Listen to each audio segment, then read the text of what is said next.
Hello বন্ধুরা, আজকের একটা লং ভিডিও নিয়ে তোমাদের মাঝে চলে এলাম।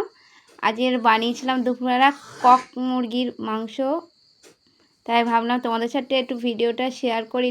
রেসিপিটা দেখতে পেয়েছো, নিচে মাংসগুলো কেটে পরিষ্কার করে ধোয়া রয়েছে। আর এই দেখো পেঁয়াজ ভেজে নিলাম বাদামি করে, তারপরে আদা রসুন পেস্ট করা ছিল ওটা দিয়ে দিলাম, দিয়ে ভালো করে কষে কষে তারপরে তাতে দিয়ে দিয়েছি নুন, হলুদ এবং গুঁড়ো লঙ্কার গুঁড়োটা কিছুক্ষণ পরে দিয়েছিলাম। দেখতেই পাচ্ছ কি সুন্দর একটা কালার চলে এসছে। ভালো করে কষতে হবে, ভালো যত কষবে তত তরকারিটা খেতে ভালো লাগবে, মাংসটার টেস্ট ততটাই বাড়বে, তাই নয় কি বন্ধুরা? সব কিছুতে যত ভালো কষবে, যত সুন্দর ভালো করে রান্না করবে, তত খেতে ভালো হবে। এরকম মশলাপাতিগুলো একে একে সব দিয়ে দিলাম। কক মুরগি কে কে খেয়েছো অবশ্যই কমেন্ট বক্সে জানিও। আর আমি এই প্রথমবার রান্না করছি আর প্রথমবার খাচ্ছি, আগে কখনো আনিনি, খাইনি। যাই হোক, আনা হয়নি তাই খাওয়া হয়নি।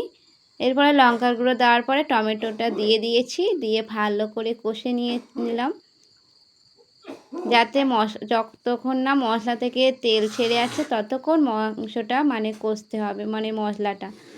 অনেক সময় অনেকে মাখিয়ে নেয়, আগে মাংসের সাথে ম্যারিনেট করে রেখে দেয়। আমি কি করি, কড়াইতে মশলা কষে তারপর মাংসটা করি।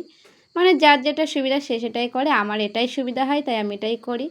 ভালো করে কষার পরে দেখতে পাচ্ছ কেমন কালার চলে এসেছে, তারপরে দিয়ে দিলাম মাংসটা। এটা কক মুরগির মাংস। দেখো ডিম হয়ে গেছে, তাই ডিমগুলো নিয়ে চলে এসে, আমার ছোট ছেলে ডিম খেতে ভালোবাসে, তাই ওগুলো যখন রান্না হয়েছিল ওর আগে তুলে দিয়েছিলাম, খেয়ে নিয়েছে। দেখতে পাচ্ছ কত সুন্দর কালারটা চলে এসছে কষতে কষতে।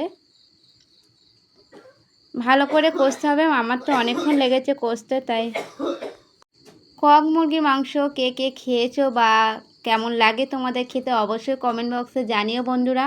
আর আমার ভিডিওটা ভালো লাগলে অবশ্যই লাইক কমেন্ট শেয়ার করো। আর ভালো লাগলে আমার ভিডিও অবশ্যই ফলো করে পাশে থেকো বন্ধুরা। মাংসটা প্রায় আমি অনেকক্ষণ ধরে কষেছি, কষে কষে তারপরে প্রেশারে দিয়েছিলাম, কারণ মাংসটা সেদ্ধ হতে অনেকটা টাইম লাগে। এটা আমি আবার চাপা দিয়ে একটু কষি যাতে আরও খেতে ভালো হয়।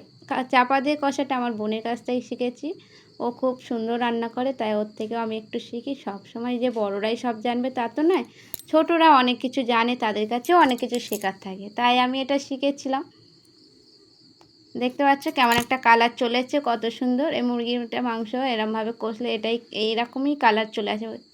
পোলট্রির মুরগির কালার যেমন অন্যরকম আসে, যাই হোক দেখতে পাচ্ছ কত সুন্দর একটা ফ্লেভার চলে এসছে।